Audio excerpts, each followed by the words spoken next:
नमस्कार शिक्षक बांधवांनो.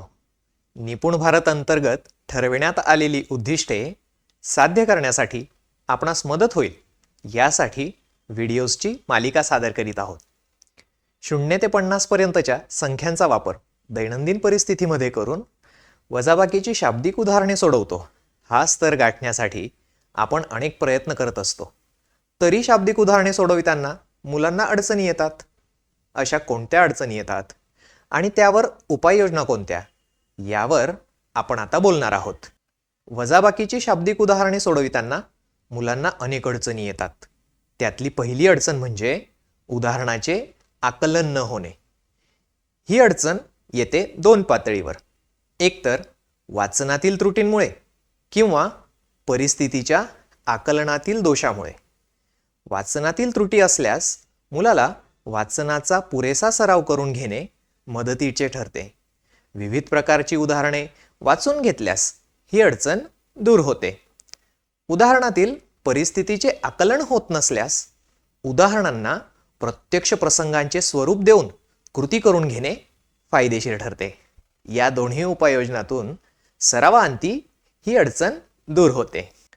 सुरुवातीचे पद व मध्यपद अज्ञात असल्यास उदाहरणे सोडविताना मुले गोंधळतात. माझ्याकडे 27 चॉकलेट्स होत्या.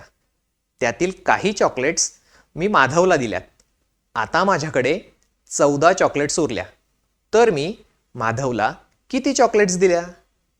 या उदाहरणात समीकरणातील मध्यपद अज्ञात आहे आणि ते शोधायचे आहे. अशा उदाहरणाची उकल काढताना मुलं अडखळतात. खरं तर अशा उदाहरणांचा पुरेसा सराव नसल्यामुळे मुलांना अडचणी येतात. यासाठी आपणास स्क्रीनवर एक उदाहरण बार मॉडेलवर सोडवलेले दिसत आहे. वरच्या मोठ्या चौकोनात सर्वात मोठी संख्या आणि खालच्या 2 चौकोनात ती संख्या ज्या 2 संख्यांनी मिळून बनली आहे त्या 2 संख्या. वरील चौकोनातील संख्या शोधायची असल्यास खालच्या दोन्ही संख्यांची बेरीज होईल. तर खालील चौकोनातील एक संख्या शोधायची असल्यास वजाबाकी. हे मुलांना या बार मॉडेलद्वारे पक्के समजते. अशा प्रकारे सोडविण्याची सवय झाली ही अडचण देखील दूर होते. बऱ्याचदा उदाहरणातील महत्त्वाचे शब्द शोधून क्रियेची निवड मुलं करतात. उदाहरणार्थ शिल्लक शब्द आला की वजाबाकी करायची आणि अधिक शब्द आला की बेरीज करायची. पण हेच महत्त्वाचे शब्द काही वेळा फसवे असतात.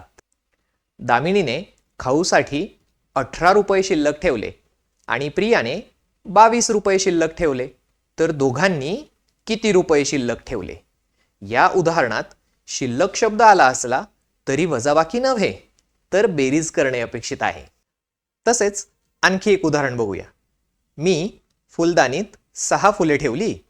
रवीने अधिक काही फुले ठेवली. आता फुलदानीत 14 फुले झाली. तर रवीने किती फुले ठेवली? या उदाहरणात अधिक शब्द आला असला तरी या ठिकाणी बेरीज नव्हे वजाबाकी करणे अपेक्षित आहे. अशा प्रकारच्या अडचणी सोडवण्यासाठी तर अशा फसव्या शब्दांचा समावेश असलेल्या उदाहरणांचा सराव करून घेणे फायदेशीर ठरते. अशा प्रकारे चाकोरी बाहेरील प्रश्नांचा सराव झाला तरच मुलं शाब्दिक उदाहरणाकडे केवळ आकडेमोड म्हणून नव्हे तर एक प्रसंग म्हणून बघू शकेल. त्यातून आकलनासह समस्येची उकल काढणे मुलांना सुलभ होईल.